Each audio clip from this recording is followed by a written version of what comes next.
Assalamu alaikum. Welcome to lecture 5 of chapter 5, fracture mechanisms in metals. We will of course do a quick review of what we covered in lecture 4, and today we will start with a brief discussion of ductile to brittle transition. Then we will discuss intergranular fracture in detail, where we cover its 4 categories: precipitation, environmental assisted cracking, intergranular corrosion, and grain boundary cavitation.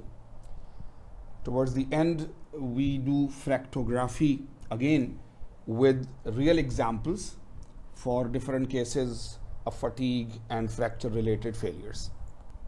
So let us see what we covered last time. We started with describing cleavage failure, which is a major type of brittle failure. On the graph where A, B, and C are shown, B is the cleavage failure, which is transgranular. We give you further details of the type of materials and so on, FCC, HCP, BCC, which will have cleavage type of. As an example, we took ferritic steels, which is a type of a stainless steel where cleavage failure generally. We did show a little bit of fractography, photographs at the microscopic level of fractured surfaces. So this was some SEM photographs for one type of ferritic. We further covered more description of what you call river patterns in the. We showed you a schematic diagram of how river patterns are formed. We showed you enlarged SEM micrographs showing you river patterns in fractography. We started covering the mechanisms of cleavage initiation, right? Just like earlier it was ductile failure. So what is the mechanism of initiation and so on? So mechanisms of cleavage initiation. Further details, a model of cleavage initiation and so on, based on the Griffiths theory, starting from there and going on, showing you the mechanism that there is a crack. The crack is a large crack which is blunted because of plasticity, and then there is a micro crack close to it, sort of similar for initiation of flaws in ductile failure, but there things were a sharp crack and so on. Here a blunt crack plus 2. Then the theories by different people, and when they worked on actual steels, what were the values of the constants in the equation, Smith model and so on, of how this will happen, based including Hall-Petch equation and so forth. Further discussion of micrographs or fractographs where cleavage initiation is. More discussion of grain size refinement in mild steels and fine grained steels, and so on. And showing you pictures, SEM photographs of cleavage initiation in 2 cases, one on the grain boundary and one inside the grain. And we left you with just a mention of ductile to brittle transition. So that's where we finished last time, and now let us start today's lecture. We are talking of ductile to brittle transition again. If you remember, we have talked about it quite a lot in chapter 1, but let us do it a little more, because now we are doing everything from a basic material science viewpoint and the mechanisms that happen from a materials viewpoint in all of this. Fracture toughness of ferritic steels can change drastically over a small temperature range. We'll show that in the figure. So ferritic steels are one of those steels which have this phenomenon very strongly. At low temperatures, the steel is brittle and fails by cleavage. At high temperatures, the material is ductile and fails by microvoid coalescence. Ductile fracture initiates at a particular toughness value which is the dashed line in the figure. The crack grows as the load is increased. Eventually, the specimen fails by plastic collapse or tearing instability. There is a transition region between ductile and brittle behavior.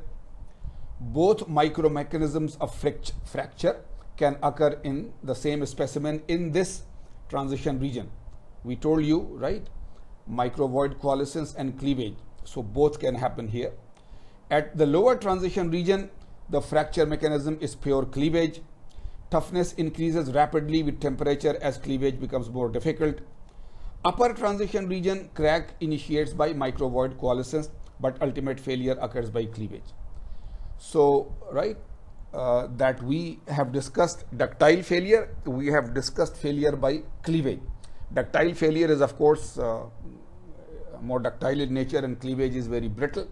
So we are especially mentioning ductile to brittle transition type of metals because now both are. So let us see the graph. This is a schematic graph. No real values are not given.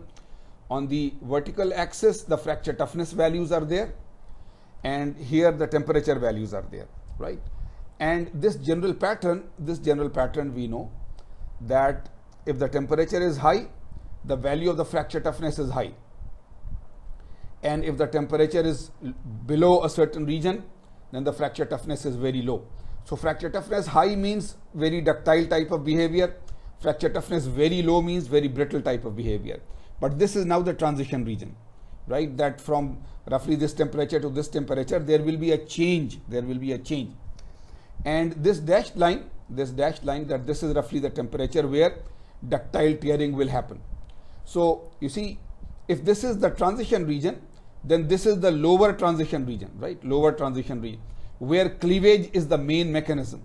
Near the upper region, it is more ductile. So cleavage plus ductile tearing is the main reason, right? And here, when it is very high fracture toughness at higher temperatures, then it is plastic collapse and ductile instability. It is more ductile in nature, right? So ductile to brittle transition in ferritic steels, fracture mechanism changes from cleavage to microvoid coalescence as the temperature increases. And of course, it depends on ferritic steels is a class of materials. It is not one steel. There are many steels which are ferritic steels. So for each one of them, this upper temperature will be different, this lower temperature will be different. So we already know about ductile to brittle transition. As I told you last time, we started the whole course with the example of Titanic and the study of the failure of the ship and this huge accident started this field of understanding ductile to brittle transition and then fracture mechanics. And so that was just sort of an inclusion in the middle, because we were talking of fracture mechanisms and we had covered the purely ductile and the purely brittle mechanisms, ductile and cleavage. But for transition materials, both happen together. So now we go to the third mechanism which we showed you earlier, intergranular fracture, right? Intergranular fracture. We have shown you this diagram several times from the beginning, showing you again for the last time, right? That A was ductile fracture, B was cleavage, which was transgranular, breaking from one grain into the other, and 3 is intergranular. The fracture line is happening on the grain boundaries. So that is why it is called intergranular. So again and again, right? Intergranular means on the grain boundaries. Transgranular means across the grains, breaking from one grain into the other. So in most cases, metals do not fail along grain boundaries, right? That is why they are showing, describing this in the end, that this intergranular, in most cases, metals do not fail along grain boundaries. Ductile metals usually fail by coalescence of voids formed at inclusions and second phase particles. Brittle materials typically fail by transgranular cleavage. In special circumstances, cracks can form and propagate along grain boundaries. So you see, in majority of failures, this intergranular one does not happen. Either the materials behave in a ductile manner where it is ductile fracture, or the metals behave in a brittle manner where it is mostly cleavage.